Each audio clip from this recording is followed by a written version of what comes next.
She is laying an ambush. She wants to avenge the death of her father, Madigowda.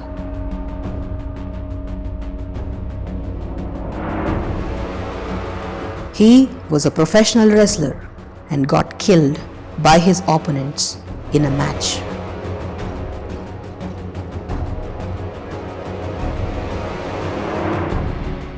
And his daughter now wants to avenge the killing of her father.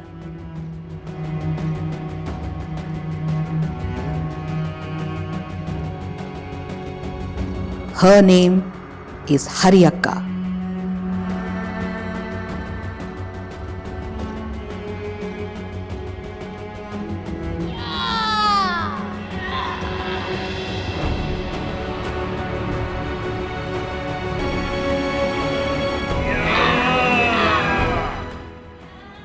Sadly, Hariyakka could not avenge her father's death, but laid her life in trying to achieve her goal.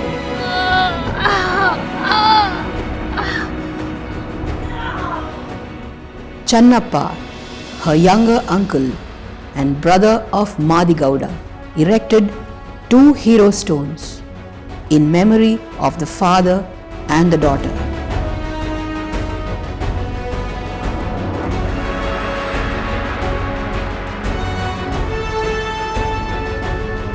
Hariyakka was a woman by birth, but a wrestler by training.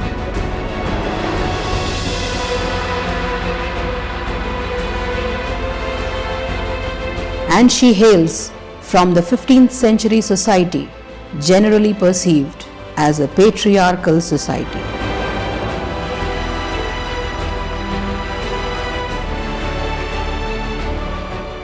She was a woman of Vijayanagara.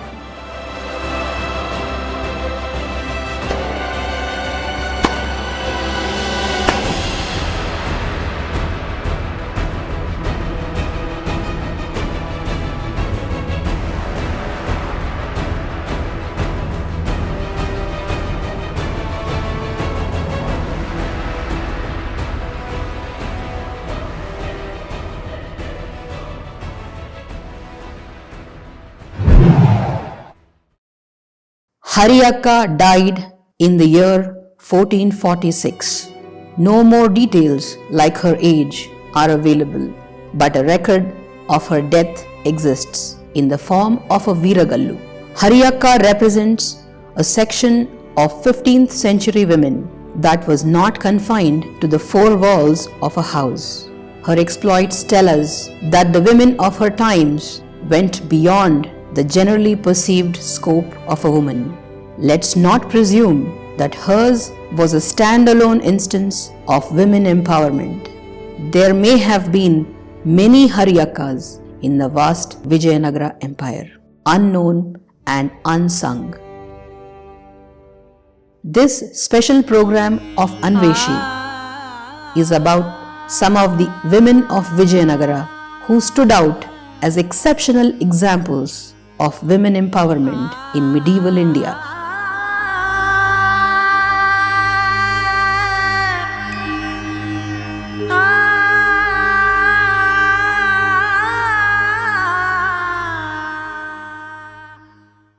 In the year 1386. 60 years before the legendary Hariyakka's valiant death, there was a woman of Vijayanagara named Bommambe. She was a warrior by training.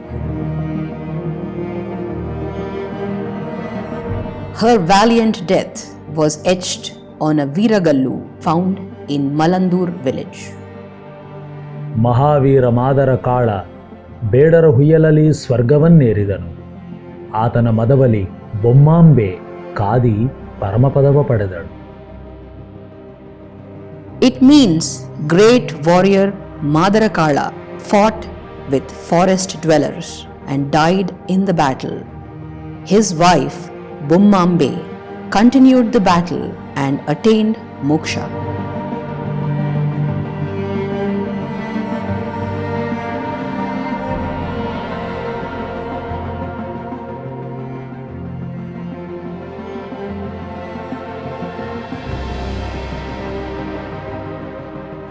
In the year 1398, during the reign of Harihara I, a particular woman named Dannala Devi led a military expedition against her enemy Ramanna Hemmadi. This exploit of Dannala Devi is recorded in a Veeragallu found in Shambhulingeswara temple of Maraguru village in Bagur Hobli of Chennarayapatna Taluk.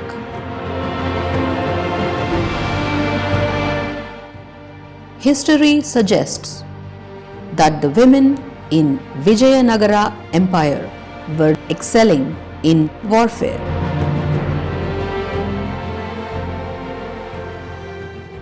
The women in Vijayanagara Empire were not only excelling in domestic management, martial arts and warfare, but they were equally well versed with the administration of large provinces.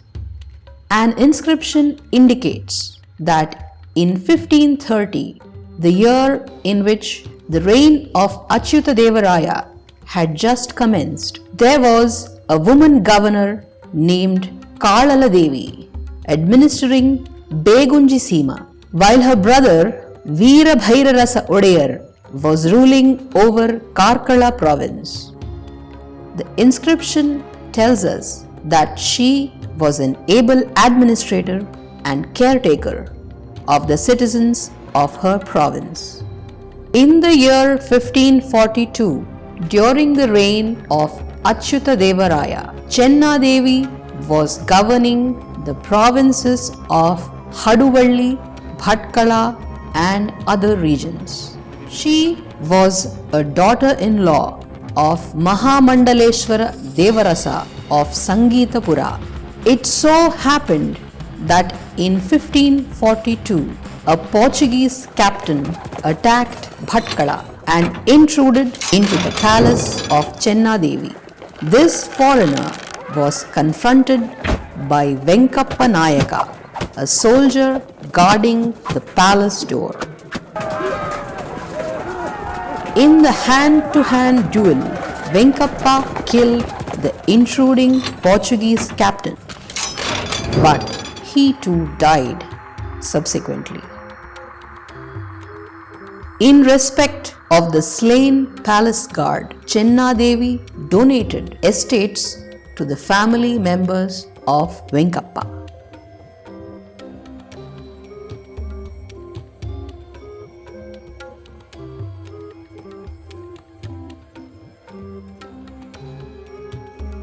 In the year 1559, while Sadashivaraya was ruling the Vijayanagara Empire under the protection of his regent Aliya Ramaraya, Bhairadevi Ammanavaru was ruling the Sangeetapura province and bore the title of Mahamandaleshwara. She was also an able administrator and performed well in discharging her duties towards the emperor and the commoner.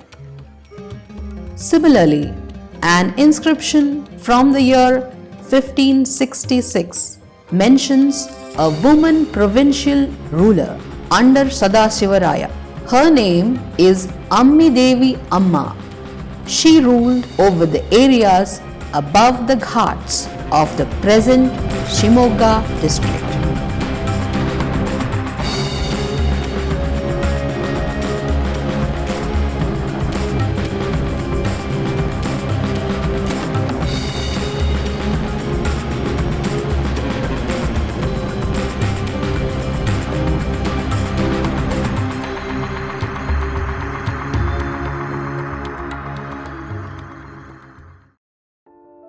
There were a few women officers in Vijayanagara Empire acting as bridges between the imperial rulers, provincial governors and the citizens. Akkamma Heggadati was one such officer who worked under the governor of Barakuru province. She flourished during the reign of Krishnadevaraya.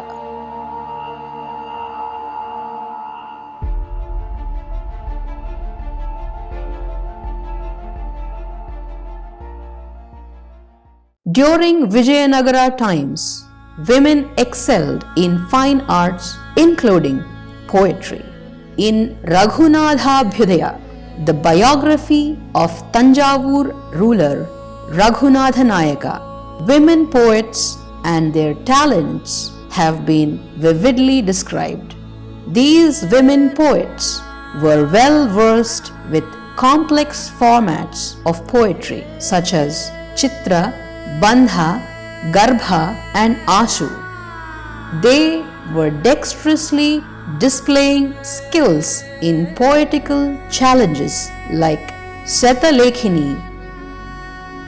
They were proficient in 8 languages, well exposed to kavyas and classical music. They were not only experts in playing musical instruments but also sang beautifully.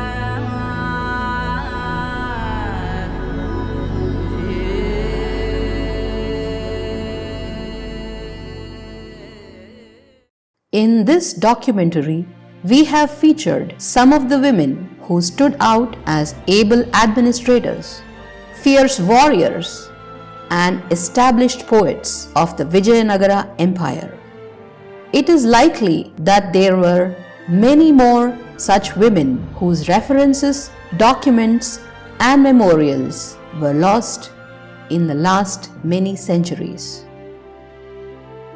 But these examples are sufficient to understand the important role played by women in shaping the golden epoch called Vijayanagara rule. Team Anveshi dedicates this episode to the memory of those unknown and unsung women of medieval South India.